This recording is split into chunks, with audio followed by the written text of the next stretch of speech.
the brand of power metal that you guys do, it's always had a very strong presence in Japan, right? I mean, Japan has always been like that, very consistent market, and in Europe as well.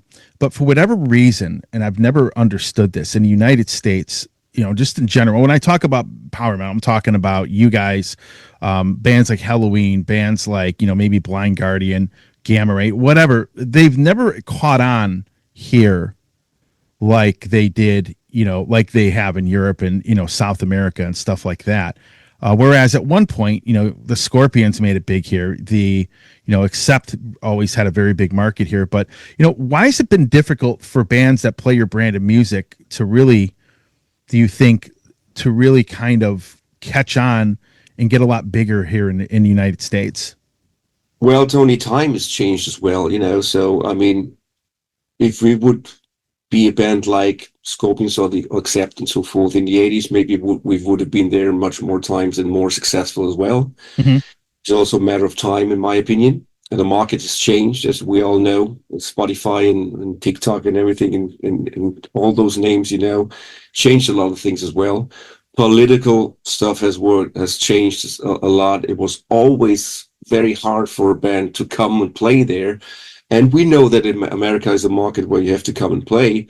Yeah. But you come when you go there and destroy yourself, not only financially, also in a biological way, makes no sense at all. Because you lose a lot of money before you touch American soil in terms of working visas. Then they want American people to work for us and not to bring our own people. Why do you bring your own people? You got to have American people work, which we totally understand. No worry. Mm-hmm. So, but the end is it's a lot of money we lose before we go there. And I know many bands still do it, but you have to really schedule tours like 3 months then. And this is just really very, very tough to handle and to schedule up front in a business way that you are coming home with a black zero, not even with money made, you know what I mean? Yeah. You gotta pay so many taxes there. You gotta have a social security number. You gotta have those working visas, which costs a 5-digit number of money before you go there, and so forth. There's so many things, and then you negotiate, of course, and you think, and you're scheduling and planning, and if it doesn't make sense, it's not so easy, And then you have also now a guitarist coming from Cuba, Italian Cuba, which is also maybe in America with the embassy coming there at the border and so forth is a risk to do as well. Yeah. Which I totally not get. But anyway, it's the way it is. We don't change this. And that's all these certain points. They don't make it easier in the end, Tony. Yeah. Wow. I know all about bands trying to get social security numbers. That's a story I can tell you when we finish the interview, but I'll give you a fun fact. I went and looked up, the Scorpions, and they had, I think when they signed their major label deal, I think it was like just past the post Uli Roth days. It took like 5 albums for them. I think it was like 4 or 5 albums and a lot of money for them to have an album like Love at First Sting, hit the charts the way that it did.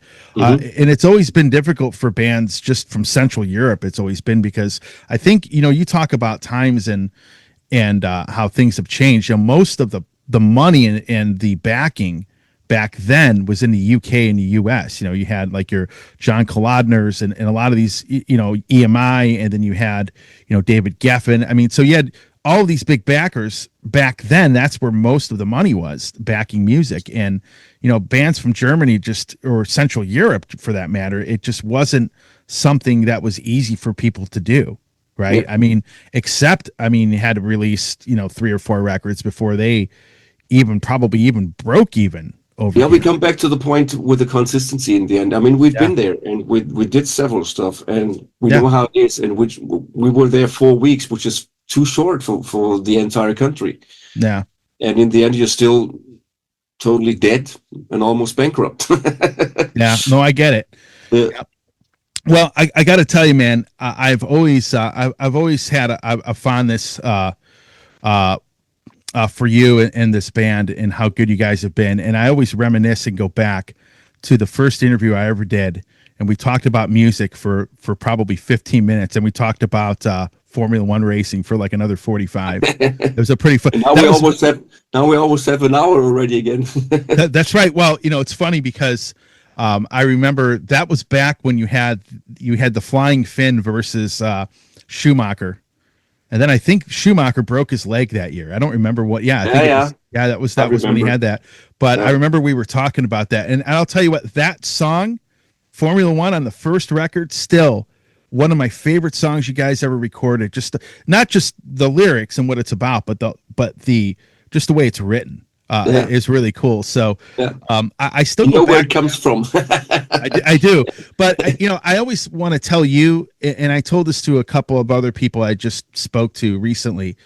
You were one of the first bands I ever had on my show. I mean, I go back and back then, I go back to it was about 20 or 25 bands and musicians that I still will talk to this day. But you were one of the first, 20 or 25 people that really influenced me to keep doing this to this day. So I just think back at that interview, and it was pretty funny because we were talking about all these different drivers and race teams, and I'm like, man, at some point I'll put that up. It was actually really good because we were going through like an analysis of like, is McLaren going to win? Is it going to be Ferrari? We were going through that whole thing back then, but it was cool, man. And I've always appreciated you and just the whole positivity aspect of everything that you do, especially today in a very negative world. When I see a post like that, I do appreciate the fact that you're doing that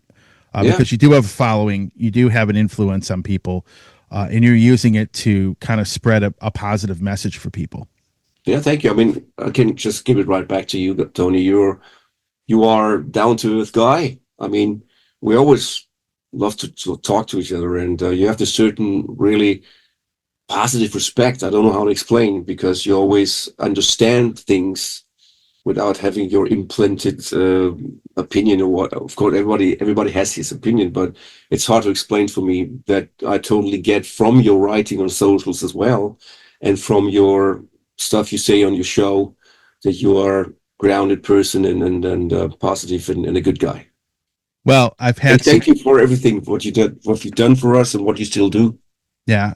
Well, I've had some good mentors when it comes to that. So, and people that I've known over the years. So, but anyhow, man, I got to tell you, we'll end it off here in a minute.